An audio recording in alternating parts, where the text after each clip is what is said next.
Saat ini, kita sudah memasuki wilayah kota pelajar Yogyakarta. Situs-situs sejarah banyak ditemukan di tempat ini. Salah satunya, Candi Borobudur yang belakangan viral karena harga tiketnya meroket jadi Rp750.000. Candi Borobudur diketahui memang didirikan khusus bagi kaum Buddha. Namun siapa sangka, jika ada teori yang mengatakan jika candi ini memiliki keterkaitan dengan Nabi Sulaiman alaihissalam. Benarkah hal tersebut? Sebagai masyarakat Indonesia, kita patut bangga karena Candi Borobudur adalah salah satu dari 7 keajaiban dunia. Candi ini didirikan oleh penganut Buddha Mahayana di era Mataram kuno di bawah pemerintahan dinasti Syailendra abad ke-7.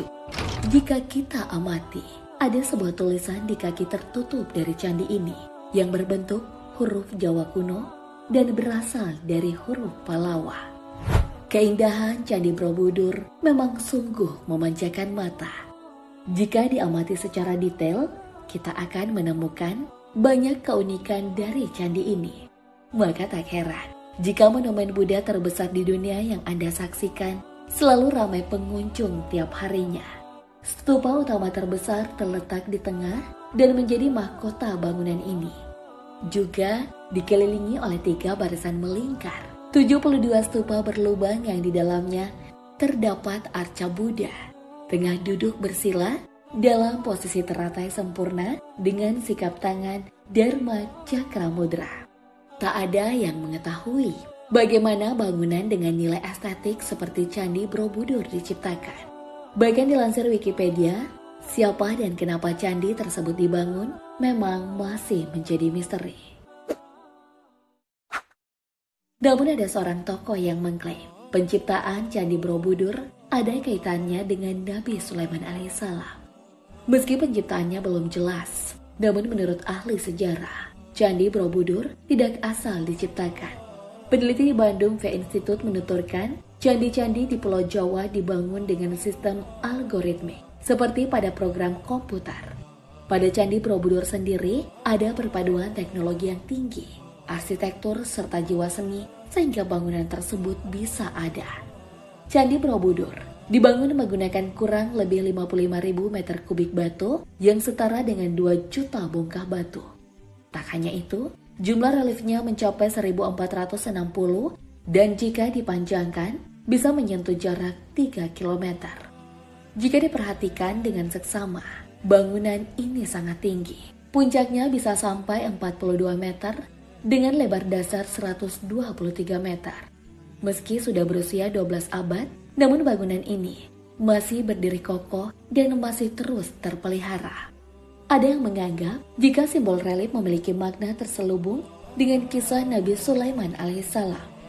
Kiai Haji Fahmi Bashar dalam bukunya Borobudur dan Peninggalan Nabi Sulaiman mencoba menemukan beberapa teori dalam Al-Quran dan mengaitkan Candi Borobudur dengan kisah Nabi Sulaiman alaihissalam bersama Ratu Sabah. Mari kita flashback sejenak ke masa perjuangan Nabi Sulaiman mengislamkan sang ratu. Al-Kisah, Ratu Balkis dulunya menyembah matahari di sebuah kerajaan besar di negeri Sabah. Nabi Sulaiman pun mengirimkan surat kepada sang ratu dan mengajaknya masuk Islam. Ratu Balkis yang menemukan langsung surat itu memberitahukan isi pesannya kepada para pembesar kerajaan. Ia juga bertanya balasan apa yang paling tepat untuk diberikan kepada Nabi Sulaiman. Ratu Balkis pun menyerahkan sebuah hadiah yang justru membuat Nabi Sulaiman murka dan mengembalikan hadiah tersebut. Nabi Sulaiman kesal karena Ratu Balkis bersikap sangat sombong dan menyuruh Ratu Balkis datang menemuinya. Akhirnya sang Nabi memerintahkan pasukannya untuk membangun singgasana Ratu Balkis sebelum sang ratu menghampirinya. Akhirnya para jin berkata, "Kami akan datangkan kepadamu singgasana itu sebelum engkau berdiri dari tempat dudukmu." Ketika Ratu Balkis sampai dan melihat istana tersebut, ia sangat kaget serta takjub. Ia malu karena telah bersikap angkuh, namun hatinya kemudian terenyuh hingga akhirnya ia memeluk Islam. Kisah inilah yang membuat beberapa tokoh Salah satunya, Kiai Haji Fahmi percaya jika istana Ratu Balkis yang dimaksud adalah Candi Borobudur. Di dalam bukunya, ada setidaknya 40 bukti yang telah Kiai Haji Fahmi paparkan. Namun kami akan menghadirkan setidaknya 7 fakta menarik untuk Anda. Pertama, relief-relief yang terdapat pada Candi Borobudur memiliki simbol yang sangat identik dengan kisah Nabi Sulaiman dengan sang ratu. Simbol ini terdapat dalam peti dan dijaga oleh seseorang.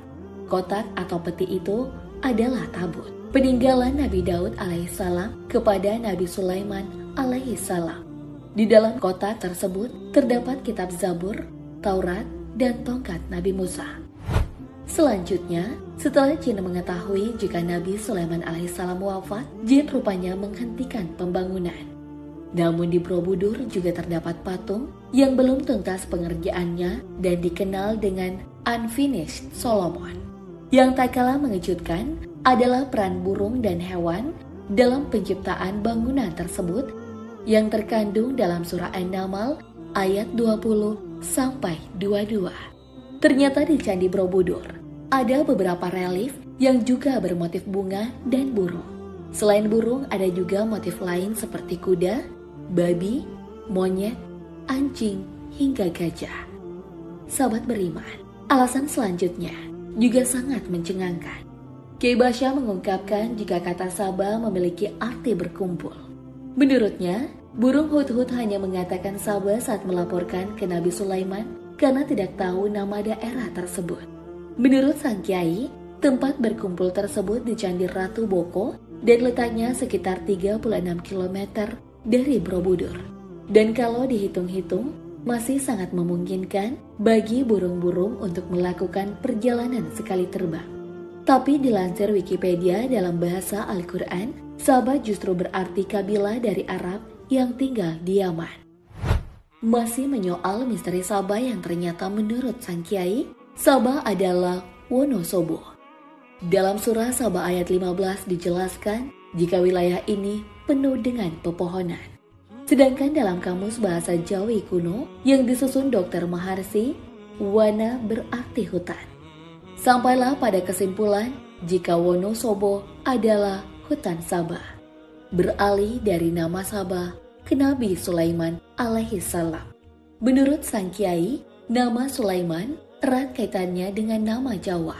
Awalan kata Su misalnya mirip nama orang-orang Jawa. Dan Nabi Sulaiman adalah satu-satunya di antara 25 rasul dengan awalan Nabi Su. Terakhir, surat yang ditemukan di dalam kolam di Candi Ratu Boko diduga berisi sebuah penggalan kalimat yang pernah ditulis oleh Nabi Sulaiman kepada Ratu Balkis melalui burung hut-hut. Surat itu ditulis di atas pelat emas sebagai bukti kekayaan Nabi Sulaiman. Sebenarnya masih ada bukti-bukti lain yang ditujukan oleh Kiai Fahmi. Namun penemuan tersebut hingga kini masih menjadi bahan diskusi di kalangan sejarawan dan akademisi. Sahabat beriman, apakah Anda percaya dengan opini tersebut? Apakah ada bukti lain yang Anda temukan? Wallahu a'lam bishawab.